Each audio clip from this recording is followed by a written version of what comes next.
Good afternoon, everybody, and welcome back to another edition of the B&H Virtual Event Space. I'm very excited to be talking about mastering the moving master with the DJI Ronin 4D with Rubidium Wu. Rubidium, what's going on? Welcome. How are you?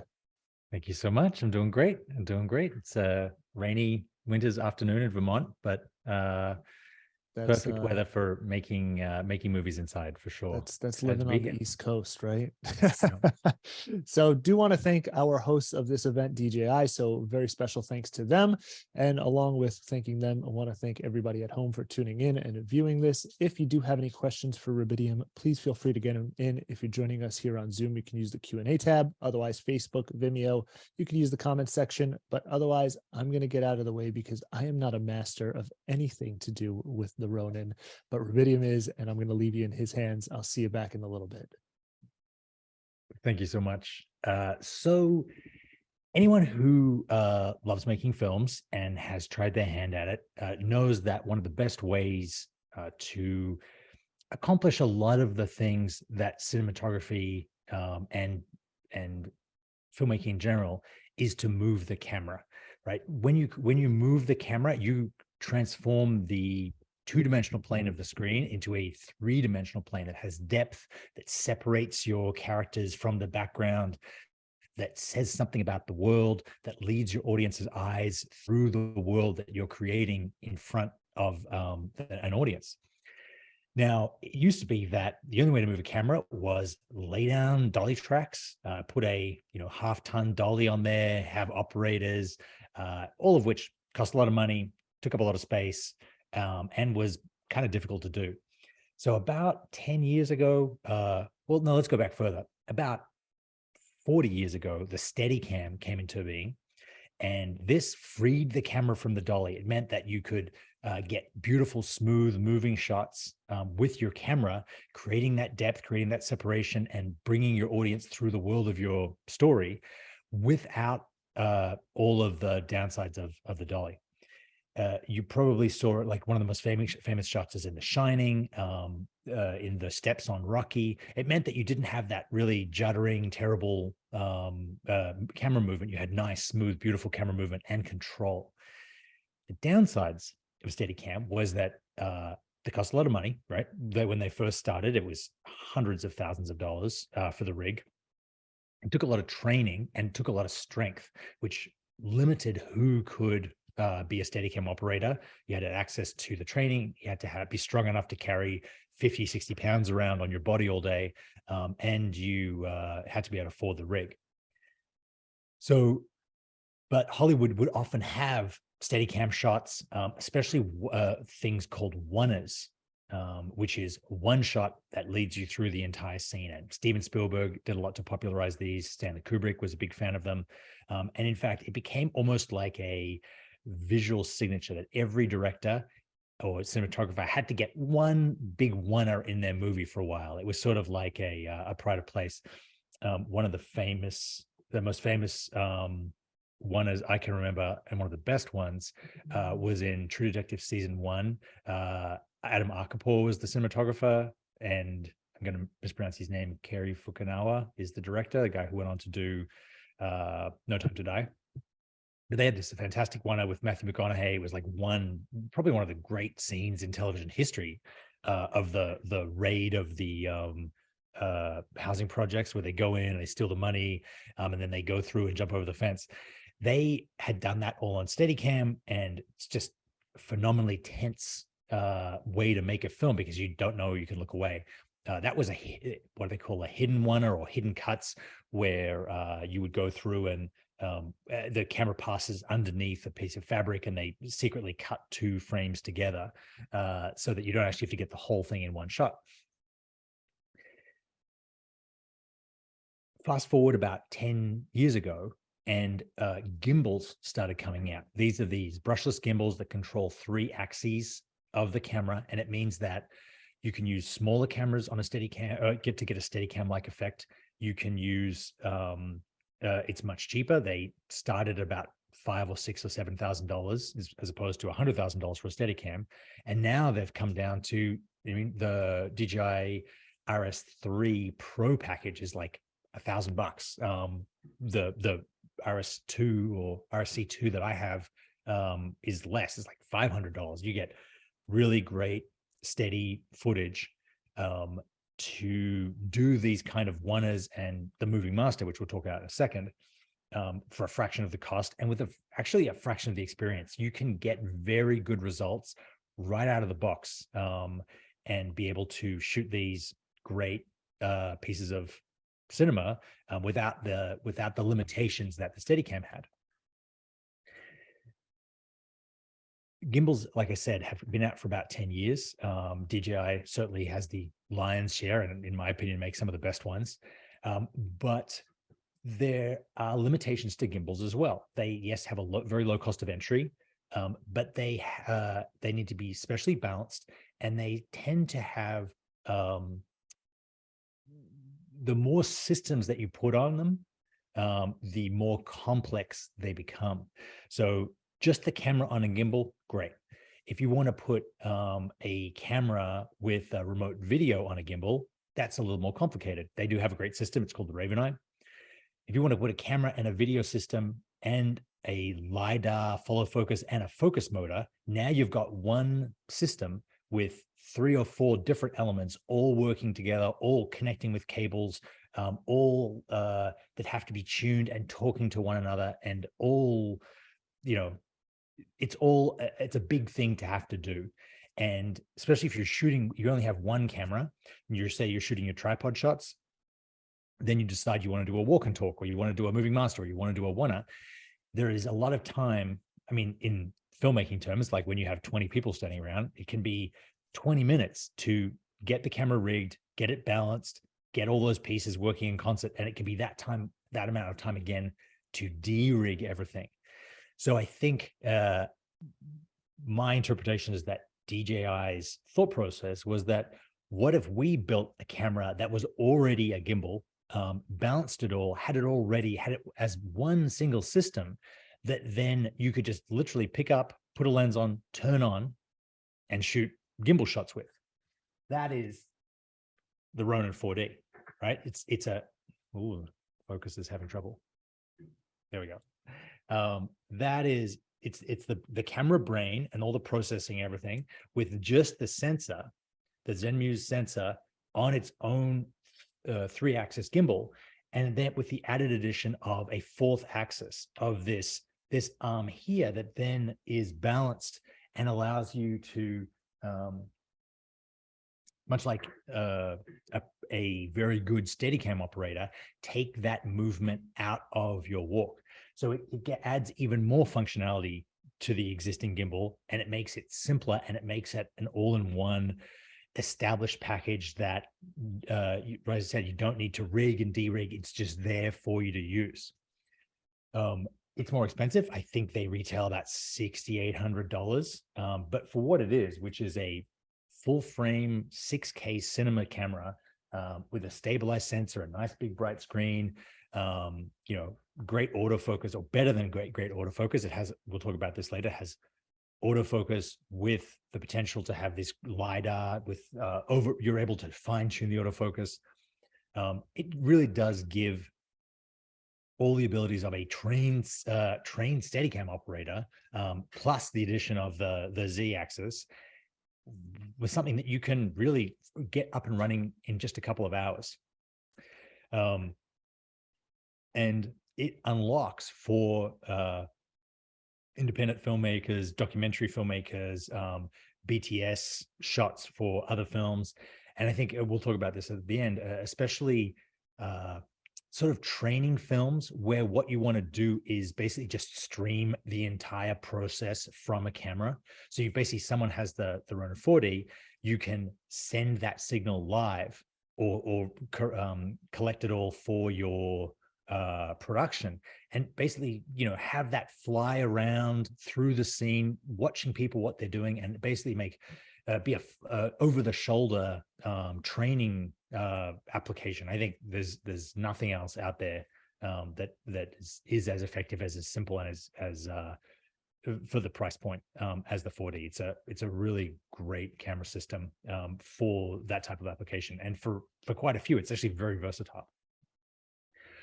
what I want to talk about today, and well, what the title of this course was, is about the moving master, which I think is one of the greatest or the easiest way that filmmakers can upgrade how they use the camera and how they block and shoot their films, um, going from traditional V coverage or blocking to some sort of moving master, using something like the 4D is the easiest way that I found to like just get that, like make what could be quite simple, straightforward scenes into much more dynamic, interesting, compelling scenes. So I have a couple of examples here I want to talk to you about, and then I have something that I've shot on the 4D that I want to talk about. So let's share the desktop here. So this is from Call of Duty Modern Warfare 2, the 2022 version, and you could shoot this in many ways. This is because it's a CGI generated virtual production. They had total freedom to do it however they wanted. So I want to just play this, and I'll stop it and call out how they've combined the different shots into the production that they did. So we track in towards the plane. We see legs in the foreground, so we're nice and low. Then this truck pulls in from right to left. The truck opens as the camera pans up, and our character number 2 gets out. Then we have an existing over-the-shoulder conversation between, is that Soap and Ghost? As we're getting all this other information, as we're getting all this great camera movement of the soldiers running into the back of the helicopter, as we're getting the stuff over in camera right, then as this pulls around, oh, let's just pull past that. As we pull around, we now get a single on Ghost. So now we're finally revealing who it was that Soap was talking to. And then as we normally do, as we see him, we walk backwards with a little bit, we get this cool light in his face, and then he walks out and we see what was behind him the whole time. If we were to do this traditionally, it would be something like, right, if we have Ghost here, this is a top-down view, and we have Soap here. Oh, Soap's a lot bigger than Ghost. Usually what you would do is you would have one camera here, you would have one camera here, you would also do an establishing shot this side, you would also do an establishing, well, probably not that side, you would, this is our line, so we want to stay the same side of our line, that side, then an establishing shot over here, then we would probably do a 2-shot of the both of them, and then we would probably need something back here, a much wider thing. This is generally called V coverage. The reason is because, let's change to a different color. The cameras, as they're laid out, look like a V. So, right, like there's all these, and this is like a little mini V inside. The downside of doing this traditional blocking is that you have to do the scene 1, 2, 3, 4, 5, 6 times. So and every time an actor messes up a line, every time something goes wrong in the background, you do it again. So you probably do 2 or 3 takes for the 7 times. So you're doing 30 takes for one scene, which is only 1 minute long. And you can see how now you're spending a whole day shooting one page of dialogue. The other problem is that as actors go on, the light may change, right? It might go from day to night to cloudy. And so some of these takes won't match in the edit. And actors get tired, the performance changes. What a moving master does is start in this camera. I'll change colors again. Start in this camera, move forward into this camera, circle around into this camera, circle around into this camera. And then as he walks out, we end up with something like this camera. So what a moving master does is combine the multiple shots in the scene into a single take. How is this different than a oner? Because the one we just watched was a oner. The reason it's different is that with a oner, you have to use the scene that you do from start to finish. You don't have you don't have a choice. Basically, if you only have one take and one scene, you have to let it run through all the way. There's nothing you can cut away to. What a moving master does is choose your shots and then get whatever shots you don't get, like this one over here. Maybe you do get a wide of the whole thing, so that anytime you want to cut out of your moving master, you can cut to this wide, or you can cut to, a shot over here of the plane that you get, so that you're not forced into using a moving master for the entire a oner for the entire shot, which can sometimes get very laborious, because you're shooting all this dead air of like people walking from place to place or without talking. It gives you much more freedom to basically look at your shot list, say to yourself, okay, can I combine my establishing with my two shot and one of my singles, and then pick my other single up on another shot, and then I'll have all the shots that I need. Most of them will play out in one scene, but and the rest of the ones I can pick up. Let's look at Robert Zemeckis. This is from his show, his movie, What Lies Beneath. We start with an establishing shot. I think I cut it a little early. We basically look out the window and see an ambulance. Then we come forward, we come up and see Michelle Pfeiffer's reaction. Then we go across to the nurse. Then we pan off to the other EMT and we establish Harrison Ford. She hands him something. Then we pull back and get our establishing shot, which is sometimes where people would start, right? But we're actually revealing it slowly as we go through.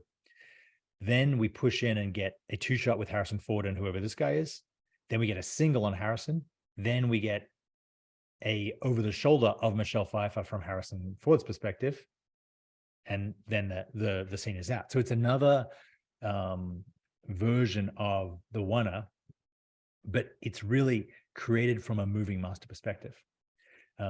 So that's the difference between them. And with a camera like the Ronin 40, becomes much, much easier to get this sort of fluid blocking than it does working with a dolly and a boom and anything else.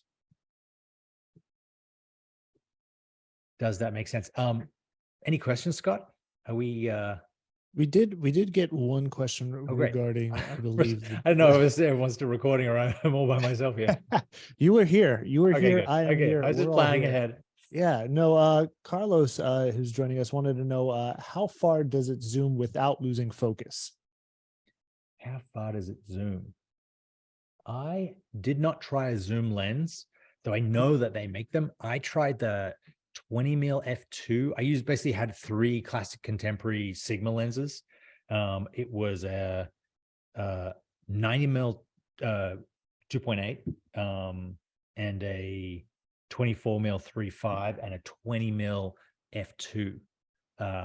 So I didn't use any zoom lenses on it, for the reason that zooming in the middle of a shot gets quite distracting from a narrative point of view. Very few people zoom in the shot because it brings so much attention to itself. It's usually done in narrative filmmaking, is that if you want to get close, you actually physically walk in with the camera. But that doesn't mean that if you shot 6K like I did, and I'll show you the scene that we shot, if you shoot 6K, you can zoom in post if you're delivering 4K or 1080. You've got a long way to push in subtly in post if you need to, or radically reframe and stabilize even further if you want to. But yeah, you can put zoom lenses on this. I haven't tried that for the reasons that I was shooting mainly narrative, not documentary. If you're shooting documentary, great. You're stabilized and you can zoom in and out. You can push in and out. But typically, zoom lenses tend to be slower, like they're not as fast aperture. So we shot this at the one I'm about to show you at f2, which is pretty standard for narrative filmmaking. And it gives nice separation. It gives that low, shallow depth of field. And like I said, yeah, you're not usually zooming in the middle of a shot for your narrative takes. Great, thank you. Yeah, thank you. And just a reminder to everybody out there, if you do have any questions, get them in. So let me see here.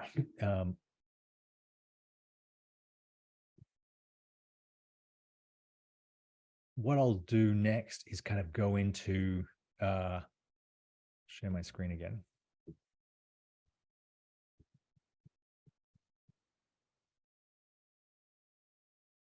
And talk about some of the things that I did. So when you're shooting this type of shot, I really recommend that you start by doing a version on your cell phone first. This little device that you see my iPhone on is the DJI Osmo, I think it's called.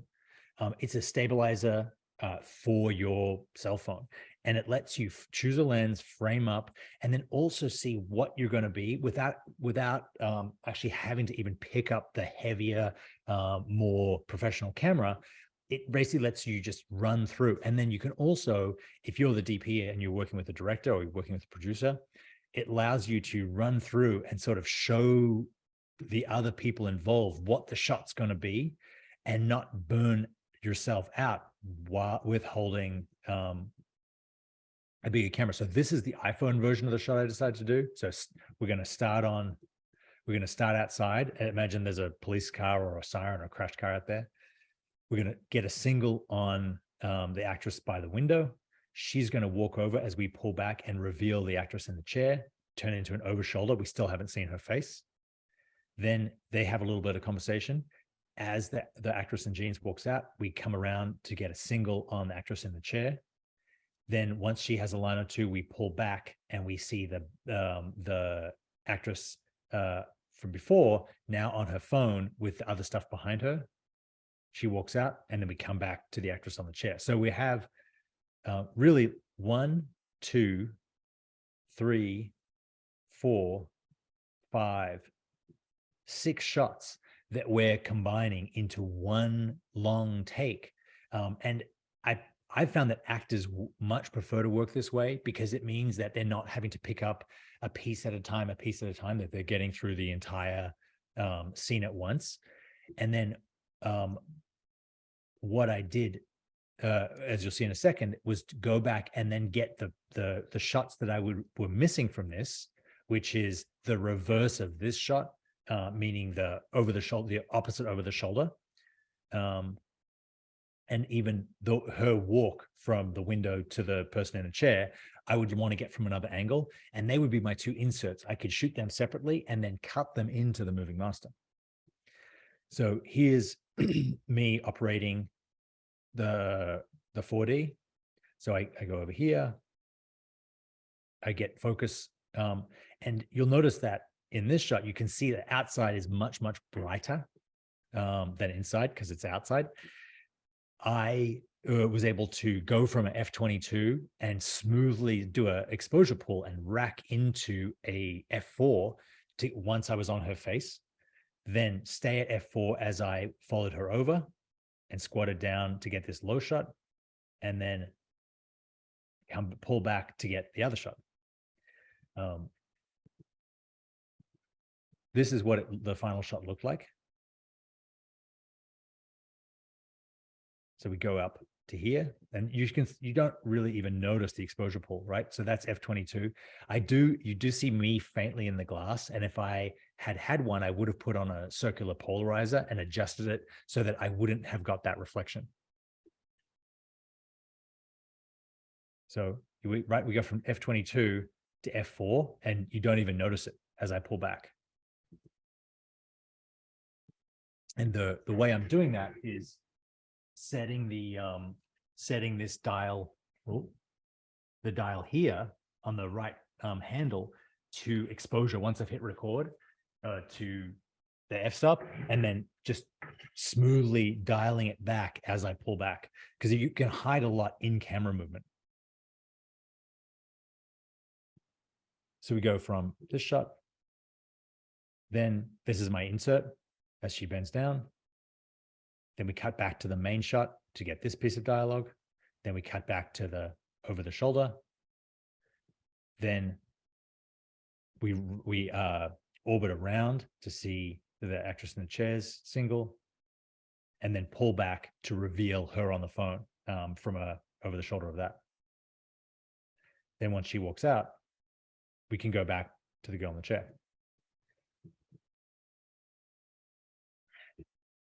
So I do have a version of the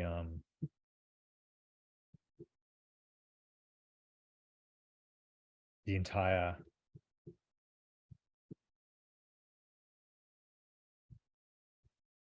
oner shot as we come in and out. Right, that's with it without being cut. So you see that, right? Like rather than having to shoot all those shots individually, right? Rather than having to pick up, relight, reset, get the actors to go through the scene piece at a time, by using the moving master, I'm basically keeping the flow of the scene going, and I'm revealing information to the audience very gracefully, rather than just going into a wide shot and being like, here's the scene, this is what everyone's doing, and cut in to get details. I'm leading the audience and slowly revealing information that makes for a much more compelling, much more interesting, much more artful way of putting it together. A question for you, Rubidium. Please. So I saw that you've got the DJI handheld with your phone, and then you've got the Ronin 4D. How do you use both of the footages? I don't even know if that makes sense, but do you use the footage from both of the cameras that you've shot, or are you just kind of using the phone as sort of your setup as a set shot in a sense? Yeah, absolutely.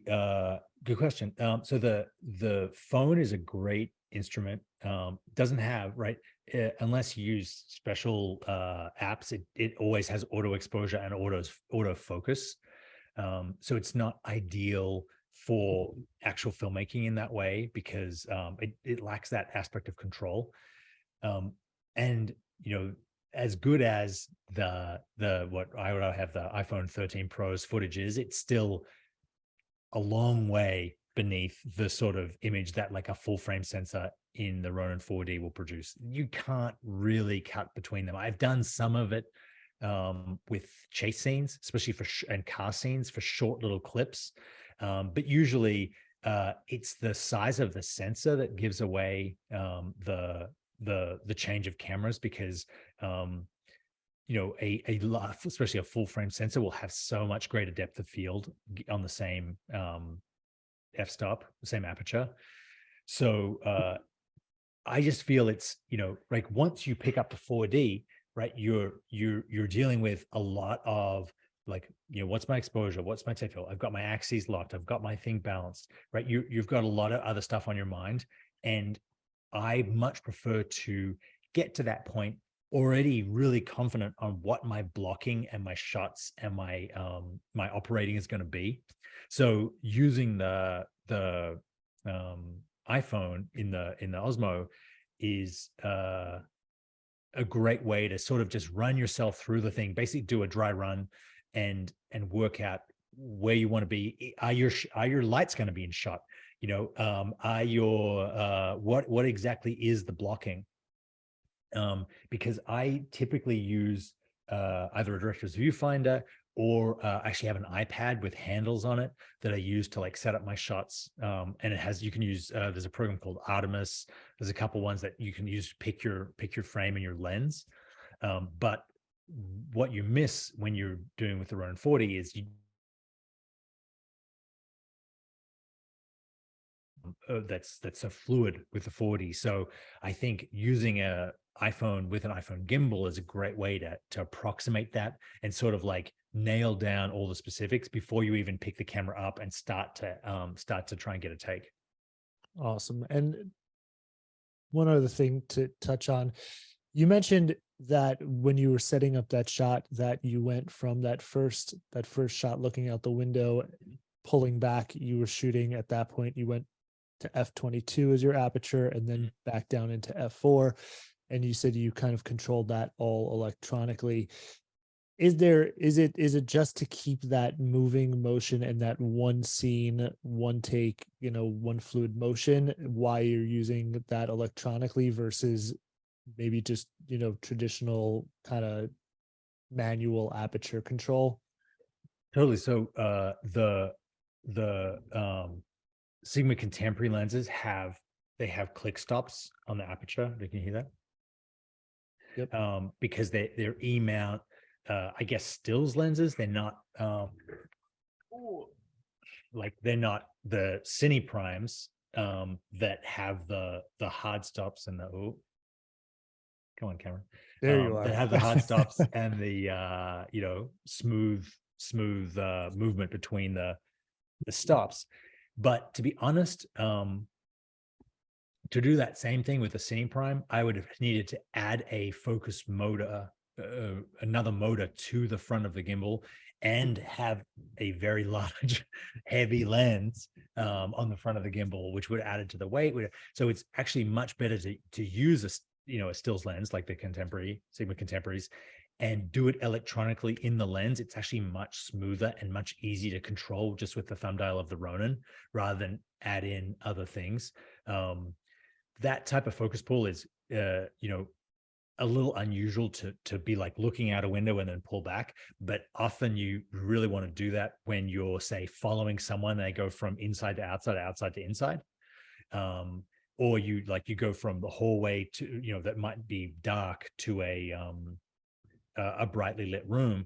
It's great to be able to just click the mode button on the Ronin into the aperture and then just slowly dial it up as you get close, and then you're at the right aperture as you hit. It's just one more thing you have control of, but that means one more thing you have to plan for, one more thing you have to be aware of, one more thing you have to integrate into your scene plan. But I also think that what makes for a really stunning shot and a really stunning scene that feels so artful and effortless is incorporating all those different elements, right? No one really talks about that great locked off shot where just someone stands there and talks. Everyone talks about those fantastic, even the what's it called, the opening scene of Godfather, where the guy tells the story, "I love America." That was a computer controlled zoom lens that slowly pushed in over 2.5 minutes, however long the speech was. Like a computer controlled zoom lens from the early 70s is wild. It's like, when you intelligently use technology in that way and to push boundaries, I think you really get people's attention. Awesome. Thank you. So I was going to do another 10 minutes or so on the experience, and then just go through some other general Ronin 4D things I discovered, having shot with the camera now for a couple of weeks. Yes, thank you. Share. So a great way to change the lenses of this camera is to place it on its battery and have it facing up, because the tolerances are so tight for the, because of the way that it's weighted and the way that it's balanced. I originally was like trying to get the lens into the mount, and even the weight of the lens can make it really difficult to get it to cinch down and sit exactly where it is, because we're talking about, tenths of a millimeter. But if you turn the Ronin this way, of course, with the axes locked, the lens just sort of drops in, and then once it's seated, it's much easier to lock it to the mount. Yes, that took me quite a bit of Googling, and it was someone mentioned it in a YouTube comment, and I tried it, and it makes lens changes an absolute dream. The other thing is Ronin support, right? Because it's not a heavy camera as cameras go, but it is strangely awkward to use sometimes, because the Z-axis balancing is sort of like you put it up and the Z-axis comes down, so it feels alive in your hand sometimes, especially with the gimbal thing. So you can't really brace it against your body, and it does get it is harder to hold than its weight you would suspect from just its weight. It's kind of like holding a toddler. Like they're trying to like get away from you almost. So I tried out a couple of different rigs to basically see what it would be like to like if you wanted to use this thing for longer takes or all day. The first one was the Pro Aim Flycam Flowline, which is this sort of over the top rig that also has the balanced spring point here. And I found this to be great. It takes all the weight of the Ronin, and you see me here as I'm moving around, it's compensating for the movement of the rig. So is the spring, and it really means that I could just have let go, and it would totally just float in front of me, and it still gets a pretty smooth shot. Right? It's not as smooth as when you're holding it yourself, because obviously you're using your arms to stabilize, but it's anything you do, obviously you build up with, and right, you could if you use this every day, like people who are Ronin operators, they don't usually use support rigs. They usually just get good at holding it and get the muscles of their back and their whatever.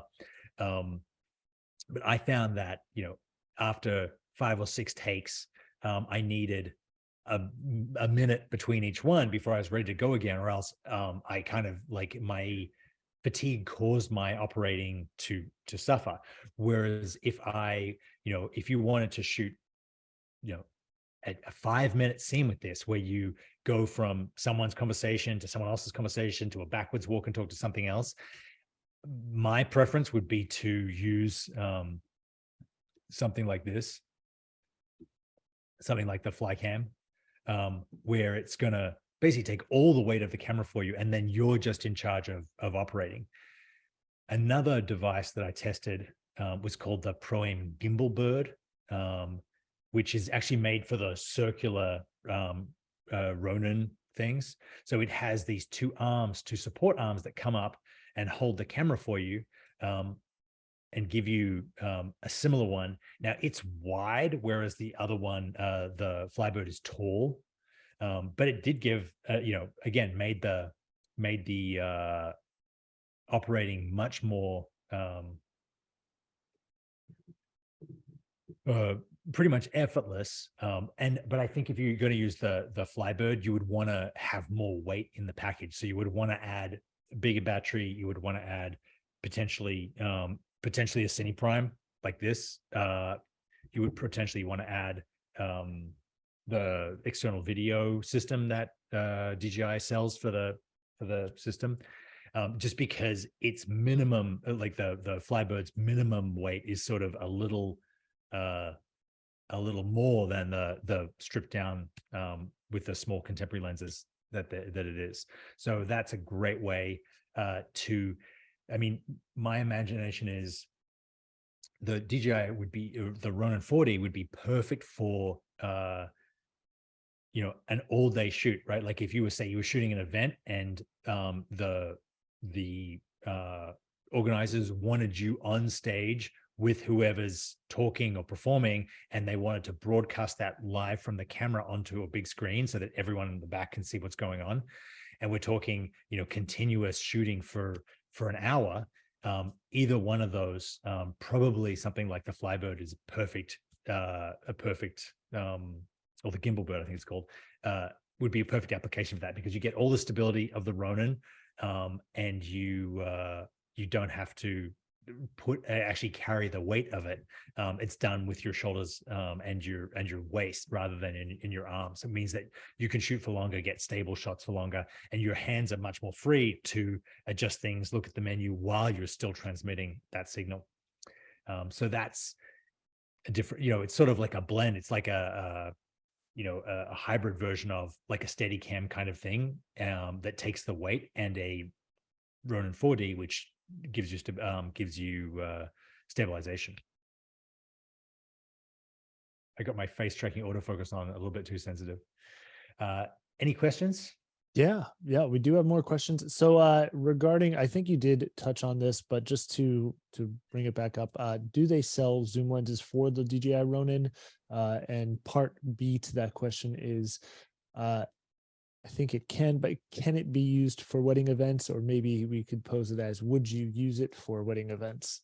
They absolutely do sell zoom lenses. I think, let me see. If you Google Ronin 4D lens compatibility, there is a, let me share my,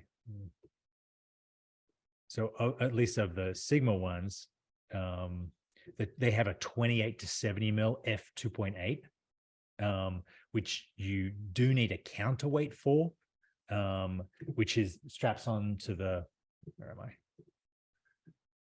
I believe it goes on the back here, on the back of the sensor, so that it can still balance. The weight of the 24 to 70 goes on the front.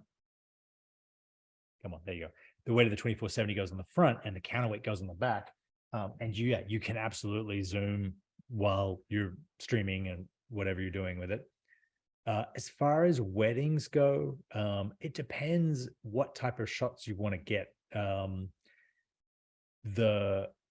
The right, like if I compare operating the Ronin 40 to operating just a mirrorless camera, right? The mirrorless camera, if you're getting stills, or you're getting just small little clips that you don't need much stabilization for, you're much better off with the mirrorless, because you can get down low, you can get up high, you can just, like, when you're done with it, you can just hang it from a strap on your body, take a break, you can, all these other things. Whereas if you want to, say, get a tracking shot of like the groom walking from the hotel room down to the event, right, and you want it beautiful and smooth and cinematic and slow motion, that's what your Ronin 4D is for. I guess I would say, if you want to get wedding footage that no one else is getting, and if you want to get shots that are really going to separate you from the crowd as far as weddings go, that's where I would, look at the Ronin 40. I wouldn't think that it's something that is going to be a great option for your average wedding. If that's your bread and butter and you're just, shooting for 10 hours, I mean, this thing it's not light compared to a mirrorless camera. It really excels when you're getting really new and interesting types of shots. And I personally think it's the best thing for it is when you're like linking together very considered frames to something that works really well as a coherent whole. Yeah. But then again, like if the idea is to capture the entire event from as though you were a guest at the wedding, and either live stream that or stream that to a screen, or like circle around the bride and groom as they're dancing, I do think that the 4Ds could be a really cool, that could be a great way to use it. Wonderful. Now, here's a question that maybe you can speak to, maybe you can't. There's obviously the 6K Ronin 4D, and now newly released is the 8K. What would you do with each individual one? Yeah, maybe you could talk a little bit about that. I mean, does it really just become an issue of future proofing, or the opportunity that, hey, I'm going to shoot the highest resolution possible, and then I can always down convert my resolution when I'm exporting? What are your views on that when you're looking at something that's so close? So there's a couple of interesting arguments for shooting in the max resolution possible. One of them is, like you said, future proofing, right? Right now, people are kind of topping out at the 75-inch screen, and 4K looks great on those. But if you ever go to NAB, or go to not Cinegear, what's the big one, CES, right? There are 120-inch screens out there that people are going to be right in front of. And if you imagine that this will be watched in 5 years' time and you want it to look amazing, shoot at 8K, right? The highest resolution possible.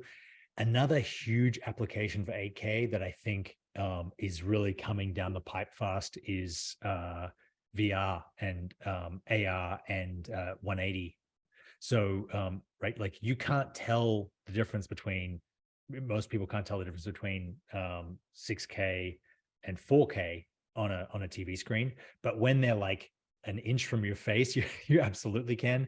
And my suspicion is there'll probably be a lens. I mean, there's already a lens. Canon make it. It's a dual. What is it? I don't want the name of it wrong. The dual VR. Dual 180 VR lens, right? And you could adapt the, I'm not sure what about the capacity and how compatible it would be. But yeah, I think that there's going to be a lot more content shot for VR capacity, and 8K is pretty much the minimum, like, I mean, not minimum, right? There's plenty of great VR in 2K and 4K, but right, if this is something you're going to be using for 5 years, there's definitely going to be VR content. And if you have two screens, right, like if you're shooting for 3D, you basically have two 4K frames. So you have like that Canon lens capturing onto one frame, the left eye and the right eye, both in 4K. And oh, my camera's getting offside.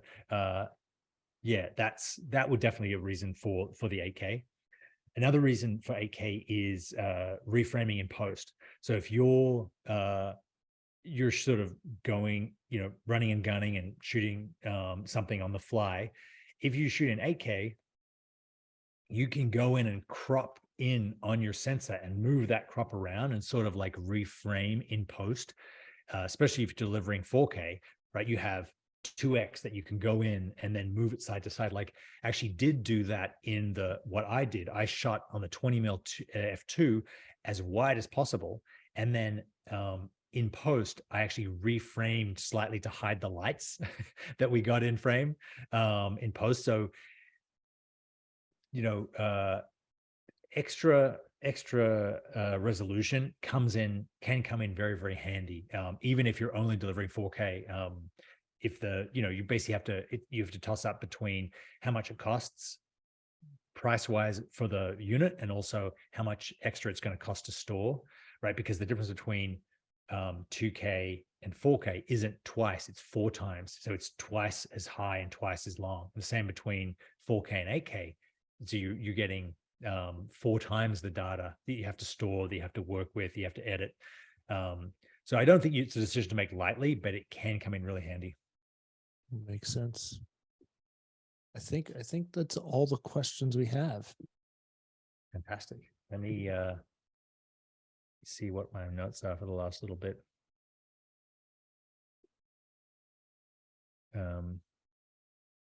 Talked about lenses facing up. Oh, just what I tend to do is when I'm starting this, what I'll do is especially you have the LiDAR on. Ooh. The LiDAR makes the unit quite top heavy, so that even if you've got it balanced correctly, it tends to drop forward. So what I do is I hold this, I unlock all the axes, and then I'll turn it on while still holding the sensor. And then when I hear the sensor engage, then I'll let go and let it bounce. There's lots of interesting little tricks that you pick up as you spend time with this. Another thing would be not to try and, like, if you want to tilt down in a shot, don't try and like move your body, which is really uncomfortable. Just use the joystick and tilt the sensor down. Like, if you keep your arms close to your body, you'll get you'll be less fatigued and be able to get smoother shots for longer as you operate. Another thing would be just because you're shooting a long take doesn't mean you as the operator can't sit down. So especially if you're going from a standing shot to a sitting shot, you can have whoever's spotting you, like, and you should always have a spotter when you're walking backwards. You should always have someone with their hand on you, making sure you don't walk into a wall or someone else, or, just kind of guiding you backwards. They or can off a cliff. Yeah, exactly. Instagram is full of crazy things like that. I have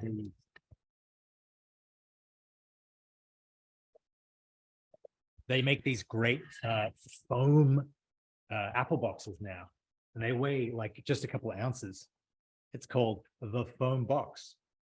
They even come with a little handle. And if you have your spotter just hold one of these, they're like compressed foam, just hold one of these. He could even, or she could even basically put it down. If you go from a walking shot to a sitting shot, they could spot you going backwards and just put it down and then guide you onto it.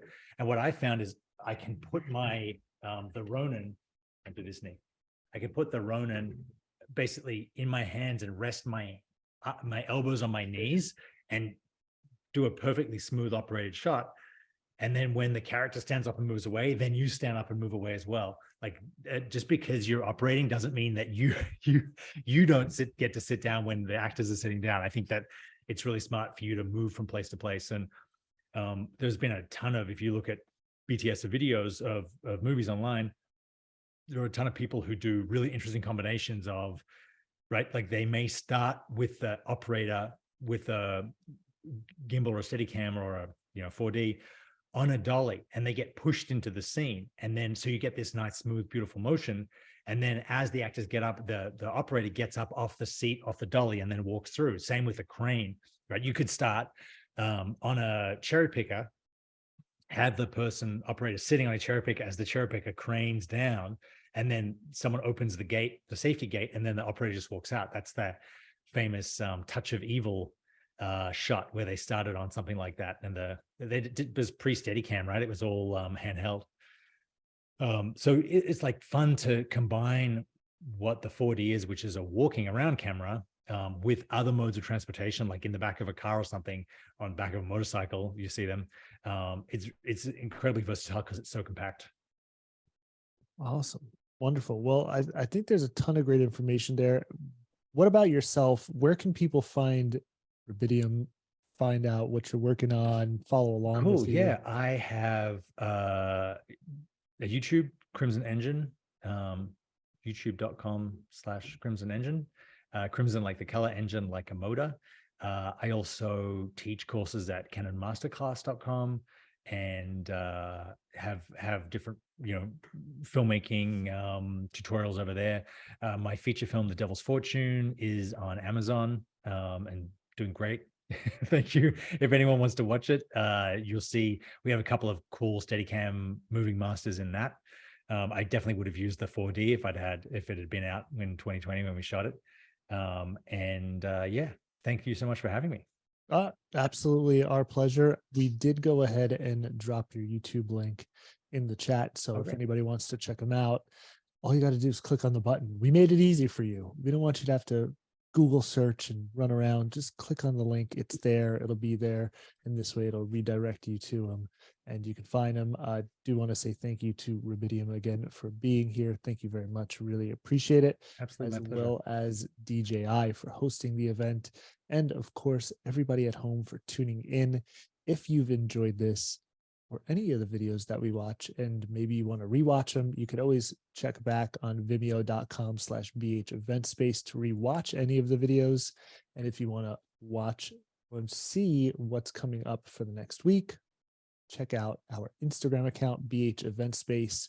We've got great stuff, great content, great polls. We're interacting with the people. We want to hear your thoughts and see what you have to say. So find us there on Instagram. But otherwise, that's all the time we have for you today. This has been another edition of the B&H Virtual Event Space. We'll catch you next time. Thanks, Scott. Ciao.